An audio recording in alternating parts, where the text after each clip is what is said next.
The topic is fear, and we're talking to Dr. CPoe. And of course, Dr. Poe, before we had our second commercial break, we promised that we would come back and give you an opportunity to further elaborate upon some of the faces of fear. You've already given us some information in reference to depression, but let's have you to continue to elaborate upon some of the faces of fear in such a way that our audience will have a very, very good idea of exactly what these faces are. Right.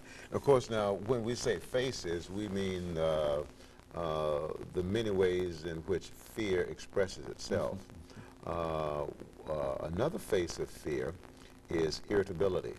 You know, oftentimes people get irritable and they are persistently irritable, and often the underlying problem is excessive fear related to their self-centered lifestyle. Okay? Another manifestation of excessive fear, which is very widespread, and that's chronic fatigue, feeling tired all the time. Another manifestation of excessive fear, I believe, is mood swings. People who feel up in the morning, down in the afternoon, or vice versa, or they just kind of go through their day up and down. Another manifestation of excessive fear, another face of excessive fear, is feelings of inadequacy or inferiority, which, as you know, is very widespread. Talk about, what do you mean when you talk about the feeling of inferiority and as a face of fear? What do you mean when you talk about inferiority, Dr. Poe? Well, the feeling of inferiority, I think, is a manifestation of excessive fear.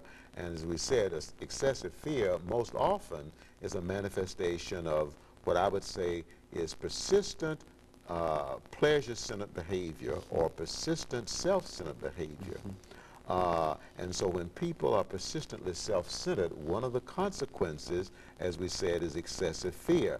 Now, that excessive fear really ends up being guilt. And guilt then results in a bad feeling inside. And so guilt also is essentially the same as shame.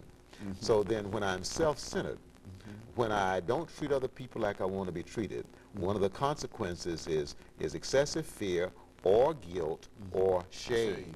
And that feeling of shame causes me to, or that feeling of guilt or shame, and that excessive fear causes me to feel small.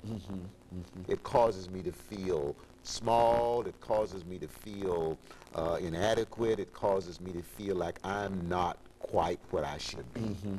And I think that there's purpose. There's good purpose to that because it's a warning to the person. It's a signal. It's a wake-up call that you need to take a look at your lifestyle. You need to take a look at how you're treating other people. And you need to make some changes.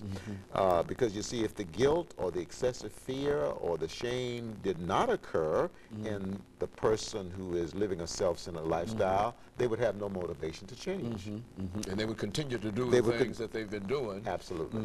And simply because, but the fact that shame does bring on this feeling of not being adequate, that there's a great possibility that if they are aware of it. Now, what about some of these folks that you're talking about, and I have identified just many folks that you're talking about here, but some of these folks, I know it's good to present them with the information and then give them a choice, but some of these folks don't want to hear any information at all. True, because oftentimes the motive of self-centered behavior is pleasure or self-gratification. If my #1 goal in life is to experience pleasure, if that's my motivation, then I'm not going to want to hear anything that suggests that I change my lifestyle, because I have learned to enjoy to some extent the pleasure that I get from being self-centered. But of course, the pleasure that's derived from being self-centered has a downside, and that is, even though a person may be experiencing pleasure, they're also doing damage to their body, to their mind, to their spirit, and to their relationships, as well as to their future. That's the downside. And they're also contributing to the increased prevalence or possibilities of developing depression, chronic anxiety problems, chronic paranoia, chronic physical illnesses such as hypertension, diabetes, heart disease, and so on. All of these are diseases that you could generally associate with fear. Is that right? I generally associate with these diseases with self-centered behavior and the excessive fear or the chronic stress that's a consequence of self-centered behavior over time, persistent self-centered behavior. Now, we do know from research that many chronic physical illnesses, as well as many chronic mental illnesses, are stress-related. And so when I say stress, to me, stress in many ways is the same as excessive fear. Excessive fear really is another word for chronic stress. And so many people today, as we know from just general information, period, do experience this kind of stress. And of course, Dr. Poe, we're getting ready for the end of this show, and let me thank you for coming by and giving us that information, but we know that we did not receive everything dealing with fear, and we know that you've got a lot of additional information to bring to us, and we want to make sure that we do that because we want to have you back again the next time so that we can talk about some other aspects of fear and get you to elaborate upon some of these other topics. But in the meantime, let me encourage our audience to tune in again next week for another informative edition of Comments. Thank you and good morning.